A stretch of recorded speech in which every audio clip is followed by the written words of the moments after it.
Voilà déjà 2 ans que le Mali, le Burkina Faso et le Niger ont créé l'Alliance des États du Sahel, à travers la charte du Liptako-Gourma. 2 ans d'un pacte inédit de défense collective et de souveraineté qui continue de bousculer l'équilibre politique, sécuritaire et militaire en Afrique de l'Ouest. Le gouvernement du Burkina Faso, le gouvernement de la République du Mali, le gouvernement de la République du Niger, ci-après dénommés parties contractantes, réaffirmant leur attachement à la légalité internationale et régionale, consacrée notamment par la Charte des Nations Unies, l'acte constitutif de l'Union africaine et le traité révisé de la CEDEAO.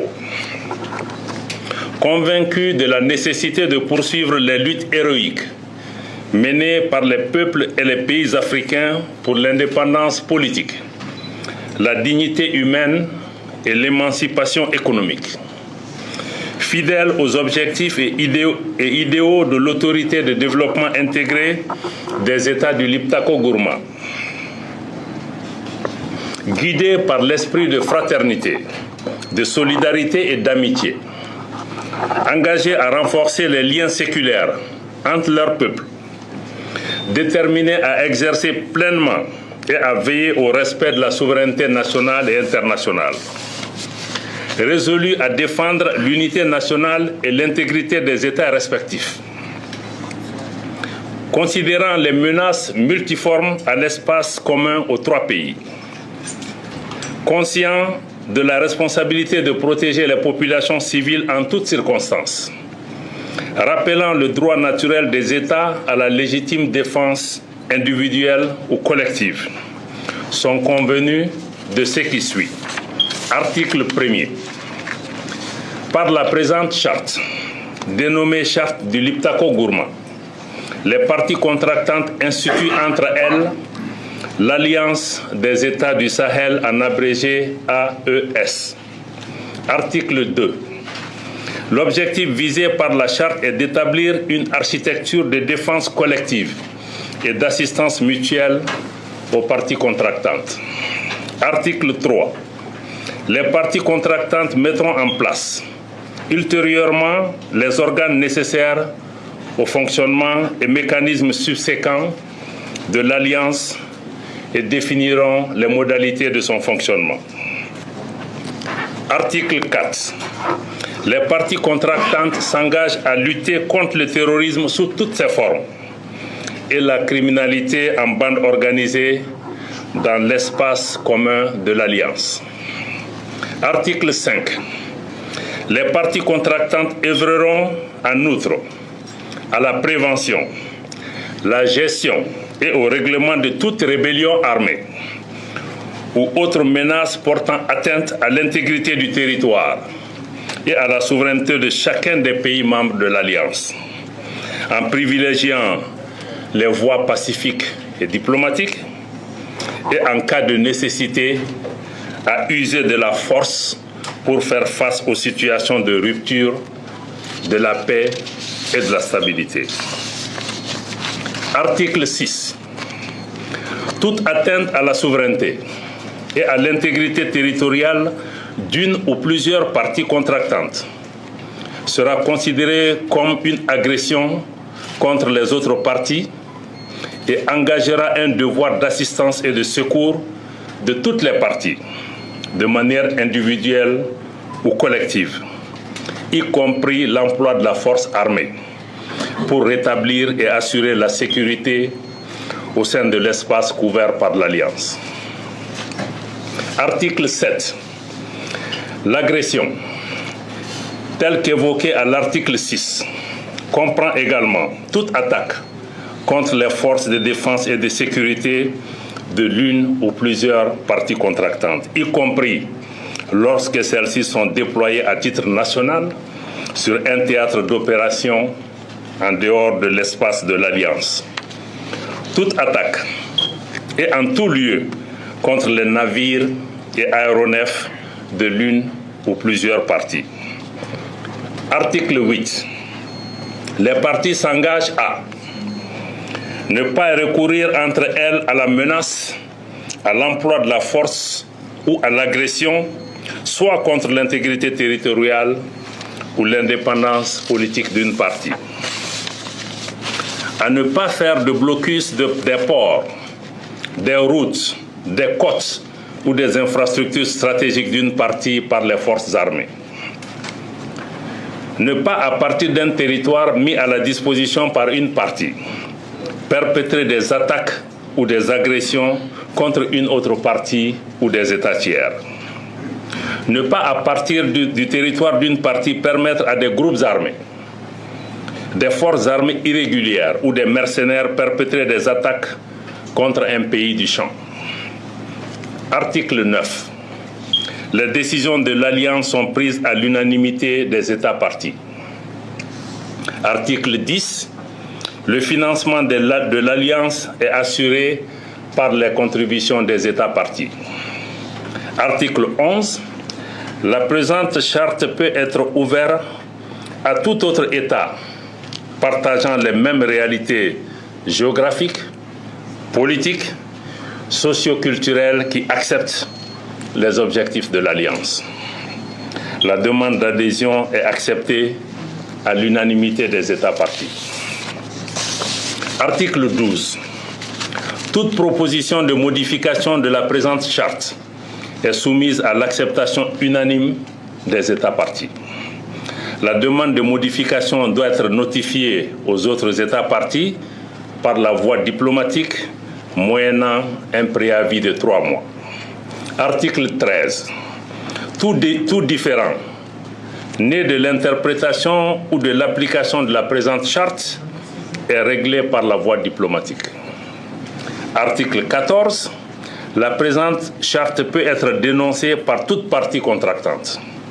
La dénonciation doit être notifiée par son notaire à toutes les parties signataires de la charte, par lettre transmise par voie diplomatique avec accusé de réception et un préavis de 6 mois.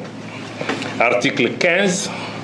La présente charte sera complétée par des textes additionnels en vue de la mise en œuvre des dispositions prévues à l'article 3.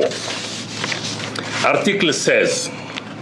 Les parties acceptent les termes de la présente charte qui entre en vigueur dès sa signature par toutes les parties. Article 17. La République du Mali, désignée dépositaire de la présente charte, transmet les copies certifiées aux autres États parties. Le dépositaire reçoit et soumet à la décision unanime des États parties toute nouvelle demande d'adhésion à l'Alliance, conformément aux dispositions prévues à l'article 11 de la présente charte. Fait ce jour, 16 septembre 2023, signé pour le Burkina Faso, le président de la transition, chef de l'État, le capitaine Ibrahim Traoré. Pour la République du Mali, le président de la transition, chef de l'État, le colonel Assimi Goïta. Pour la République du Niger, le président du Conseil national pour la sauvegarde de la patrie, chef de l'État, le général Abdourahmane Tchani. Pour comprendre cette alliance, il faut commencer par son principe fondamental, la défense collective. Toute attaque contre l'un des pays membres, Mali, Burkina Faso ou Niger, est automatiquement considérée comme une attaque contre l'ensemble de l'Alliance. Concrètement, cela signifie que les forces armées des 3 pays peuvent intervenir ensemble et de manière coordonnée, même au-delà de leurs frontières nationales. Ce système est inédit dans la région. Pendant des années, les groupes armés et les trafiquants ont profité des frontières poreuses pour circuler librement. Avec l'AES, cette situation est en train de changer. Les opérations conjointes permettent de renforcer la présence militaire dans les zones sensibles, de partager le renseignement et de mieux coordonner les patrouilles frontalières. Même si la menace djihadiste persiste, l'Alliance a réduit certaines zones de vulnérabilité et montré aux groupes armés que la division des États n'est plus une opportunité pour agir impunément. Mais l'AES n'est pas seulement militaire. C'est également un acte politique fort. La charte a été signée dans un contexte de tension avec la CEDEAO et certaines puissances occidentales qui avaient imposé sanctions et pressions après les coups d'État militaires dans ces pays. La création de cette alliance est donc une déclaration claire. Ces États veulent contrôler leur propre destin, décider eux-mêmes de leur sécurité et de leurs alliances, sans dépendre des organisations régionales ou des puissances extérieures. C'est un geste d'affirmation de souveraineté qui envoie un message direct aux partenaires internationaux. La dimension idéologique et symbolique est également très présente. La charte fait référence aux luttes héroïques pour l'indépendance, à la dignité africaine et à l'émancipation économique. Ces références ne sont pas anodines, elles visent à rallier l'opinion publique locale et à renforcer la légitimité des gouvernements en place.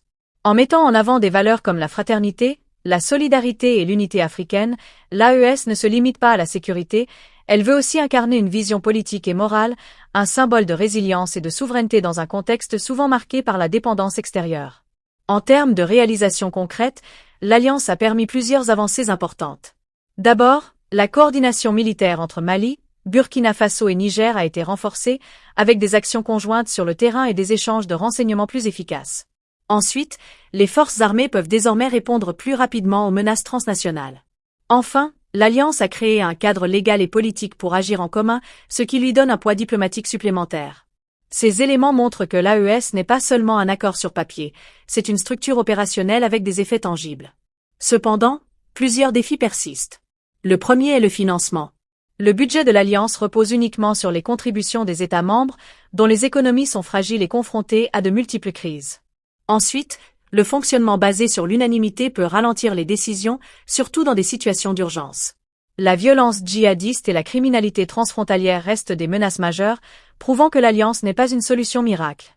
Enfin, sur le plan diplomatique, en s'éloignant de la CEDEAO et en redéfinissant leurs alliances, ces pays s'exposent à un certain isolement ou à des tensions avec d'autres partenaires régionaux et internationaux.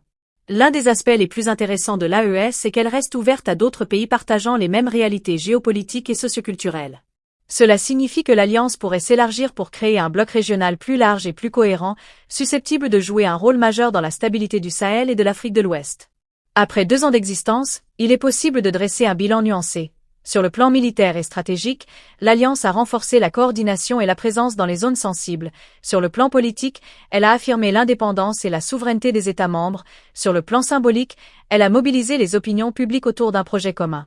Mais les défis restent nombreux, notamment financiers, logistiques et diplomatiques, et il faudra plusieurs années supplémentaires pour voir si l'AES peut s'imposer comme un modèle durable pour la région. L'Alliance des États du Sahel a transformé le paysage géopolitique, sécuritaire et politique de l'Afrique de l'Ouest. Elle est à la fois un outil militaire, un acte politique fort et un symbole idéologique.